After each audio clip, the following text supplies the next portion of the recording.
MES College of Engineering Technology is one of the most prestigious engineering college under the MES Trust.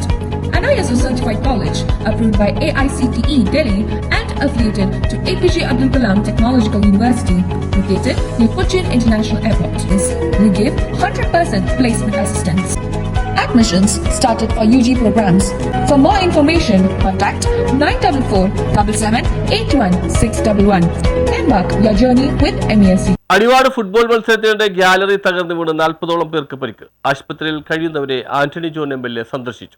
Pallarimangalam പഞ്ചായത്തിലെ അടിവാട് ടൗണിന് സമീപം Malik Minar public school ഗ്രൗണ്ടിൽ ഹീറോയൻസ് club സംഘടിപ്പിച്ച football final മത്സരത്തിനിടെയാണ് അപകടമുണ്ടായത്. ഗ്രൗണ്ടിലെ ഒരു വശത്തുണ്ടായിരുന്ന ഗ്യാലറിയാണ് കളി നടക്കുന്നതിനിടെ പൊളിഞ്ഞു വീഴുകയായിരുന്നു. 8 നിരകളിലായിരുന്നു ഗ്യാലറി ക്രമീകരിച്ചിരുന്നത്. 2000ഓളം പേർ കാഴ്ചക്കാരായി ഉണ്ടായിരുന്നു. സംഭവം പറഞ്ഞെത്തിയ പോത്താനിക്കാട് പോലീസും ഫയർഫോഴ്സും നാട്ടുകാരും ചേർന്ന് രക്ഷാപ്രവർത്തനം നടത്തി പരിക്കേറ്റവരെ വിവിധ ആംബുലൻസുകളിൽ കോതമംഗലത്തെ ആശുപത്രികളിൽ എത്തിച്ചു. പരിക്കേറ്റവരിൽ ആരുടെയും നില ഗുരുതരമല്ല. ഡീൻ കുര്യാക്കസ് MP പരിക്കേറ്റവരെ ആശുപത്രിയിൽ സന്ദർശിച്ചു. ആന്റണി ജോൺ MLAയും സന്ദർശിച്ചു. ആളുകൾ തന്നെയാണ് ഇതിന്റെ ചുമതല നിർവഹിച്ചത് എന്ന് കൂടിയാണ് അവർ അറിയിച്ചിട്ടുള്ളത്.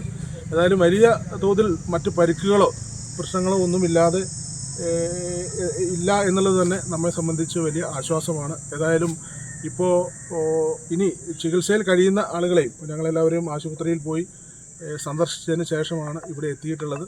അപ്പോൾ തുടർന്ന് അവരുടെ ചികിത്സയുമായി ബന്ധപ്പെട്ട കാര്യങ്ങൾ കൂടിയും ക്ലബ്ബ് തന്നെ അതിനുള്ള ക്രമീകരണങ്ങൾ ഏർപ്പെടുത്തുമെന്നാണ് ഇപ്പോൾ നമ്മളെ അറിയിച്ചിട്ടുള്ളത്. Aluva Rajagiri, Thodupuzha Baby Memorial, Muthalakkulam Holy Family, Kothamangalam Baselios എന്നീ ആശുപത്രികളിൽ ചികിത്സയിൽ കഴിയുന്നവരെയാണ് ആന്റണി ജോൺ MLA സന്ദർശിച്ചത്. Pallarimangalam panchayat vice president OE Abbas, CPIM Pallarimangalam local secretary MM Bakkar, club ഭാരവാഹികൾ എന്നിവരും MLAയോടൊപ്പം ഉണ്ടായിരുന്നു. News bureau, Kothamangalam.